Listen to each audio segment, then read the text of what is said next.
Yeah, well, apparently my bowling's not great. I saw a little tidbit from one of the Bangladeshi players. So no, I see my bowling as something that I love doing, but I see it from more of a batting point of view, trying to work out what the batter's trying to do. Each different ball. I know that I'm probably not going to hit every ball where I want to, so trying to just adjust where I can with fields and just do whatever I can for the team. And fortunately, I've got a couple of wickets this tour, and yeah, it's nice. I wouldn't say there was plan, just the way obviously Timmy plays. There was a short boundary, the wind was going that way. He felt the matchup, but it was more just a really good communication around what we were after, which bowlers we felt like, whether we wanted to attack or. But I think the big one was that even if we did have a few dots, it wasn't the end of the world. We felt like we could still score. And for me, it was just about having really good intent. I felt like that's something that I've lacked over the last, especially the one dayers. Coming from Pakistan, it was something that was my strength. And yeah, just a little bit of lack of clarity and a lack of how I wanted to play. When you miss out a couple of times, that can happen. And today, I would have been happy with 20 the way I started my innings. And fortunately for me, it's sitting here now talking to you guys.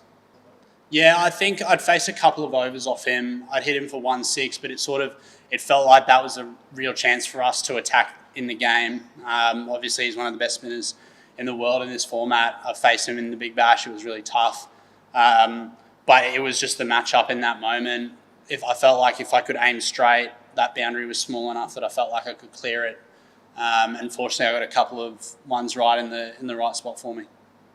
Yeah, I think especially when in T20 cricket, when you've got one short boundary, it's always a bit of cat and mouse between the bowler and the batter. But yeah, I think Nathan Ellis I haven't had much to do with him over my career, but watching him go about it, the way that he can execute the slower balls, compare him to the Fizz doing that job from that end that Fizz bowled from. And fortunately for us, he just does what he does. He doesn't give the batter a really good read.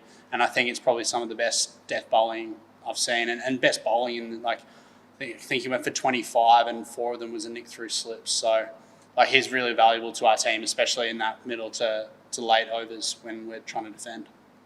Yeah, a little bit. The one day series, it was there's a few really good games.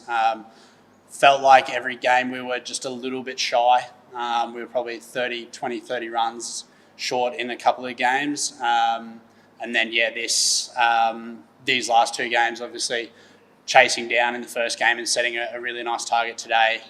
It's nice to sort of get a little bit of the rub of the green, especially been a tough tour wins-wise. So, yeah, it's nice to get a couple of wins and wrap up the series after 2 games. I think, it's obviously my international career has been a bit strange around different formats, but I think just being able to be comfortable in my skin. The bowling is something that I've always sort of done. It's something that you don't bat, so you have to bowl a little bit. But in terms of the batting, today was a really important innings for me.